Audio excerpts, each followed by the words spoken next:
Hey, greetings, everyone. Lieutenant Colonel Alan West. College football season is right around the corner. Welcome to the Steadfast and Loyal podcast. You gotta light them up before they burn it down. Better dig deep and put them in the ground. Blood on their hands, they're hellbound. Save us all. Ooh, they're gonna burn it down. Save us all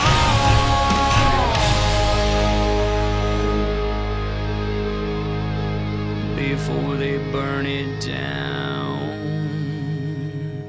Hey, ladies and gentlemen, welcome back to the Steadfast and Loyal podcast. And now I am joined by a very good friend of mine, someone that I absolutely admire. He is my brother warrior from the United States Marine Corps and Navy, and that's Craig Randall Sawman Sawyer. He is a former Navy SEAL sniper who served in SEAL Teams 1 and 6, a combat instructor. Sawyer is the owner of Tactical Insider, which brings technical advice on weapons and combat to Hollywood films and actors. He probably should have been on set with Alec Baldwin, and maybe that young woman would still be alive.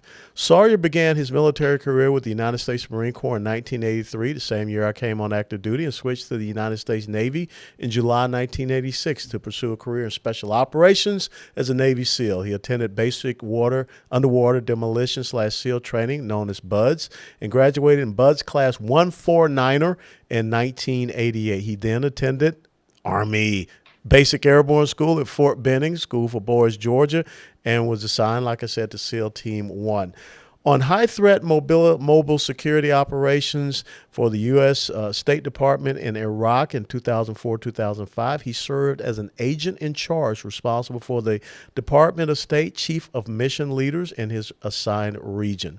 He founded Tactical Insider to provide training and technical advice for films, actors, and political clients. In 2013, Craig led a team of fellow special operations veterans on a series of tactical missions against rhino poachers in Africa.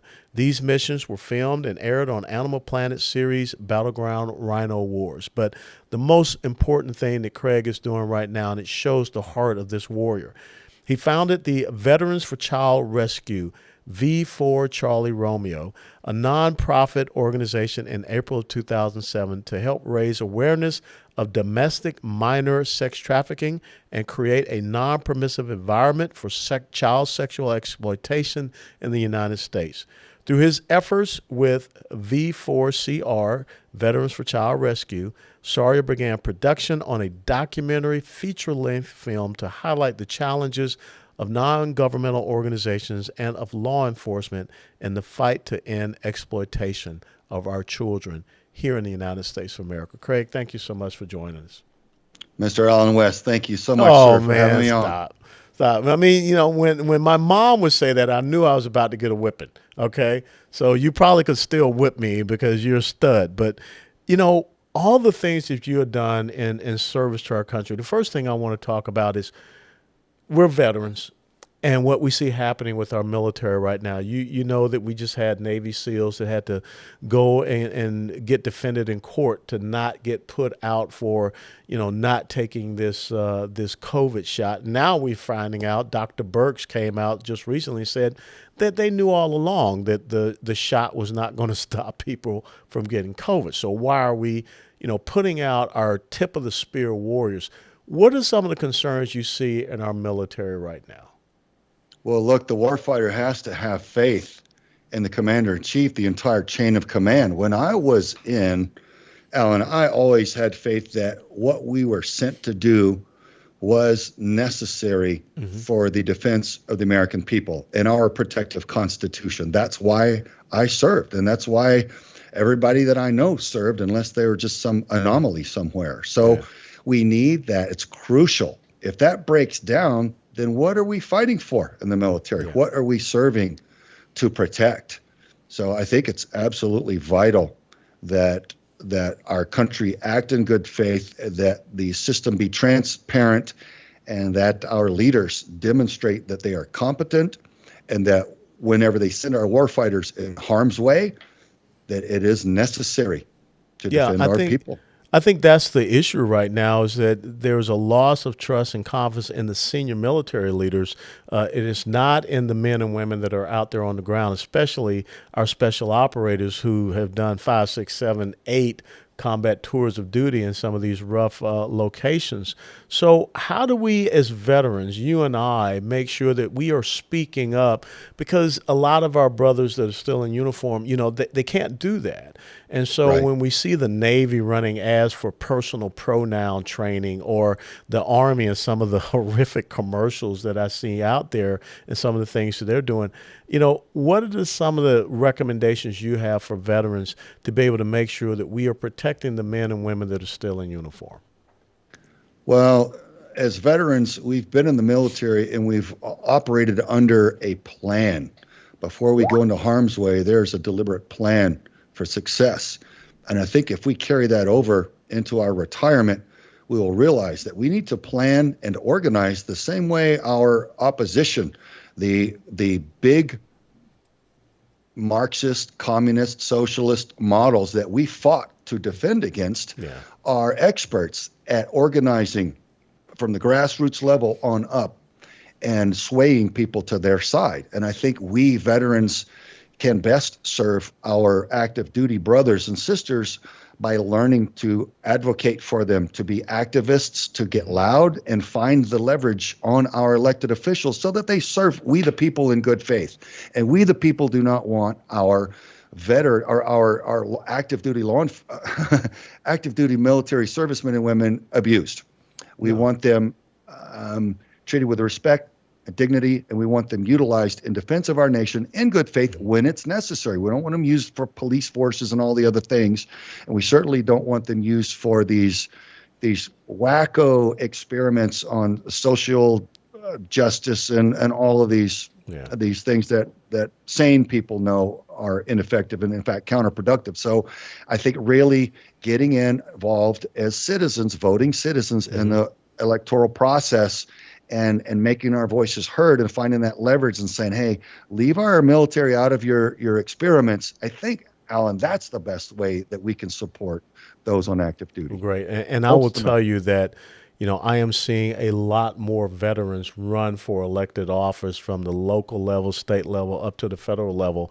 And I believe right now we've got the most Navy SEALs that are out there running for United States Congress than we've seen in quite some time. And I'm very encouraged, by that because our oath that we take to the Constitution has no statute of limitations. That's why we have to continue to be there on freedom's rampart. So let's transition to what I think is the critical issue. I live here in Texas, and you are very aware of what's happening here in Texas. You've been here several times, 1,254 miles of border. Texas is the #1 state in the United States of America for human and sex trafficking. The top 2 cities for the sex trafficking in America is Houston and right here where I live in the Dallas area. What can we do? I mean, your heart said we got to create this. And again, this is you as a veteran saying, this is where we can find a niche to continue to serve when you started Veterans for Child Rescue, which was recently just given an award, if you can talk about that in recognition. What brought it upon your heart to start Veterans for Child Rescue? Well, I grew up just north of Houston, and it was that northern part of Houston that a friend of mine had grown up in, and he was in the intelligence community, and he was sharing with me about 7 or 8 years ago now, because I founded Veterans for Child Rescue 5 years ago. So about 8 years ago, he said, Craig, do you realize the area that we grew up has become the hottest epicenter, if you will, of child sex trafficking in the United States? And I stopped him and I said, well, hold on, our culture is so counter to that. I mean, we're Christians, we're patriots, we love children. How is that thriving here? And he said, Craig, there's so much money and people are so busy. It's happening right under their noses, a lot of times in wealthy neighborhoods, and people are just not situationally aware, and it's running literally right under their noses. And that's when I sat down with several friends of mine from different intelligence agencies and spec ops units, There in Houston. We burned some cigars and we crunched on it. And I was praying about it. And ultimately what I came up with is I needed to found a nonprofit organization just to rally the money to make a documentary specifically to alert the populace because the people didn't know. And I wanted to do it because anybody that's operating in a covert realm realizes that the worst thing that can happen to a covert operation is mission compromise, meaning that the locals, the natives, are alerted to it, the fact that you're there, what you're up to, and then now they're all hunting you. Mm-hmm. And so that's the dynamic I wanted to create against child traffickers. Instead of them operating with impunity against all of our children, I wanted to alert the entire American populace, educate them on it, show them what it looks like, so that we could all stand up against it and start taking photos, videos, alerting law enforcement, demanding better legislation, stronger punishments against the predators, stronger protections for the children, better education, better psychological health care, to heal our nation instead of this predatory culture, one that goes back to a protective culture of children. That's it. That's the only reason I founded Vets for Child Rescue. And I had to because nobody in the film and television industry would help me make the documentary. So I had to go a long way around the horn. Everything had to be done the hard way. Found an org, start raising money, to film the whole thing ourselves. So folks, if you haven't seen it, I do urge you to go to vetsforchildrescue.org, watch our documentary, or go to contralandmovie.com. Watch it. It's free. I offered it up to everyone at no charge as a good faith public service alert. And it walks you through the nature of what's going on, how our children are being hunted and destroyed in our nation, and some of what we can do about it. So, it's a dark subject, Alan. People, a lot of them don't have the heart to face it, and it's bad news to share with the people, but I want everybody to realize it's the good news. The problem is so bad. The good news is we all can do something about it. There's the good news here. And we can all just share the word. We can support our law enforcement. We can hound our elected officials for better legislation, better education, and all that. And for crying out loud, teach your children. All the tools and education and empowerment we have on our website, please consume that and teach your little ones how to be safe and watch over them. They are worthy of all of our protection. No, absolutely right. Because, there are adults that are robbing children of their childhood. And to me, that is the most heinous, disgusting thing that could be happening. And, I'm here and I will tell you, every week there are at least 2, maybe 3 Amber Alerts that come out on the phone of a young boy or young girl, that has been abducted by someone, and they're young. I mean, we're talking about 11, 12, 13, maybe 14. You just had it happen at a Dallas Mavericks basketball game here. And thank God, I mean, they were able to, maybe it was your network, but they tracked them down and they found a young girl in a hotel up there in Oklahoma City. So we've got this major pipeline in I-35. So I guess my question is, are we making a dent? Are we making a difference? Because one of the critical things, we're sexualizing our children. I mean, when I think about that Netflix thing that had the young girls up there in scantily clad clothes. Yeah, cuties. It was bad. Or we have our children going to, drag queen story hour or going to these bars and watching drag queens dance. We're sexualizing our children and exposing them things, to me, that is dangerous. So how do we stop that?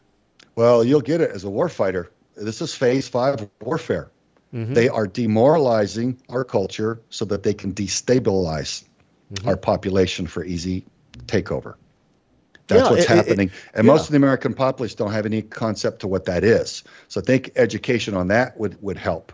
But this is one of the ways that they're destroying our next generations. My wife says, look, if you psychologically traumatize that many, millions and millions of children, they're going to grow up to be broken adults. You got an entire several generations of people that are so psychological traumatized. It's terrible what happens to them. Alan, I'll tell you, the hardest thing about my job now is listening to the stories of the survivors. A lot of times it's not until they're well into their adulthood where they're healed enough to where they can tell me what they were put through and what it did to them.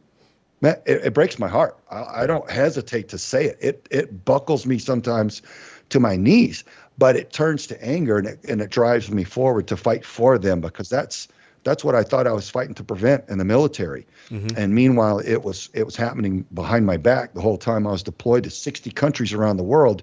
Our children were being systematically targeted and traumatized here.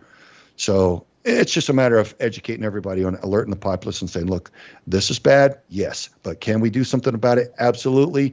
And look, Alfred Kinsey, folks, when you watch Contraland, you'll see how one man started this cascading avalanche of destruction against our culture and our children. If one scumbag, and I'll call him a scumbag. No, you're right. You're spot on. What he was, there's no pulling punches here from my camp. Then I would like to think that a lot of better people can turn it around and beat it back. And I know that we can. We just have to roll up our sleeves and begin doing so. You know, I just recently spoke for an organization called Phased In Project, because here in Texas and maybe in some other states, when you're in the foster care system and at 18, they just cut you loose. And, you know, with a lot of these young, boys and girls, they're given their belongings in a garbage bag and dropped off somewhere. And so it's almost as if the quote-unquote child protective services are not protecting our kids, and they're feeding the sexual predators. They're putting them out there, and guess what? They go into the sex trade. They go and be sexually exploited. How can we make sure that we end that and we stop that? Because it's not just that we have a 501c3 organization that's trying to provide services for these kids, but we got to do better in our society and culture, than just to say, you're 18, bam, here you go. We're just going to drop you off and fend for yourself. Yeah, there are so many people out there doing honest work in good faith to the best of their ability in all these institutions, CPS included, but there's also a lot of abuse. And I'm hearing staggering numbers of the percentages of children who are sold on the black market like a piece of meat that originally come from the CPS, taking them from their biological parent or parents and then putting them in the foster care system. They go from family to family, some loving, some abusive, and then eventually off the books. And then that's where the children are bought and sold. You go take this child and murder him, do whatever you want in a satanic ritual abuse or whatever's going on. There's a lot of different ways that the children are being harmed. The Jeffrey Epstein, Ghislaine Maxwell crowd, and all of them that do what they do, and the political leverage and the blackmail with the filming of the rape of the children and all that. It's just there's a lot that goes on, but I think really just working on the problem on a holistic approach. Each of these organizations and institutions can be improved, and I think if we really throw our backs into it like we do so many of these other things, we can make them better so that the children, like the foster care system or the CPS, they are better trained and prepared before they're released at 18. My children are both over 18 now, and I don't want either of them out there on their own. I still feel like I'm going to keep them until they're like 30 because I want to train them and prepare them. You love them, right? Knowledge is power. If you love someone, you want them empowered, so you want them to know everything. Yeah. It doesn't work that way. We have to have faith and let them go at some point, but every child deserves, in my opinion, a fair start. And then it's on them from there. But I would love to see us really pay attention and try our best to make sure each of these institutions is educating and preparing our children to the best of their abilities before they release them out there on their own. So what can, the average Joe and Jane six-pack do to support your efforts, your work, and make sure that we start to eradicate? Because this has to be a grassroots movement. This has to be a community-based movement. We say something, say something. This is what that's all about here. So what can the average citizen do? Well, for a short chat like this, I would say the best thing to do is have them go to our website, vets4childrescue.org, where we've loaded it with all kinds of links and tools, Alan, where they can read through how to report, or what to look for to spot child trafficking, how to report it to law enforcement, what types of factual information law enforcement needs, rather than just giving them fluff that wastes their time, how to give them the real bullet points of intel that they need where they can act on it, and all sorts of information on how you can go through your child's phone and find out whether or not your child is dealing with predatory adults on some of these apps that are problematic, that are taking surreptitious video or still images of your child, facial recognition that's actually geolocating your child sometimes, and your child's unwitting to it all. So all of those tools, connections, how to get involved politically, all that's on our website, vetsforchildrescue.org. We've tried to make it a one-stop shop just to empower people, man, because, man, I'm just out to stop people raping children. It's all I want is, can we just stop that, man? Can we just leave the little ones alone? Yeah.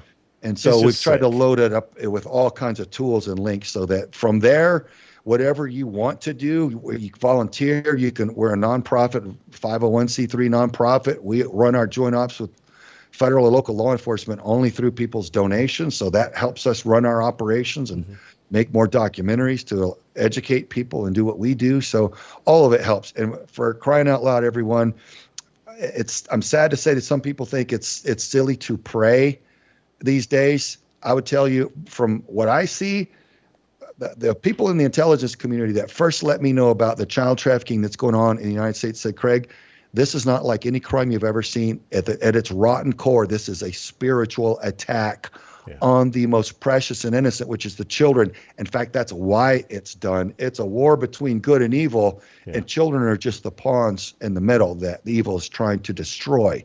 And so once you realize that, yes, please do pray for our team, pray for the children that are out there in every which kind of unthinkable situation, and pray for our mission to be successful at alerting the populace and eradicating this problem from our nation. I got to tell you that I would never thought I'd see the day. You know, we hear about all the unaccompanied minors that are being trafficked across our border, that we'd have our own government that is aiding and abetting human and sex trafficking of our children. To me, that's just unconscionable.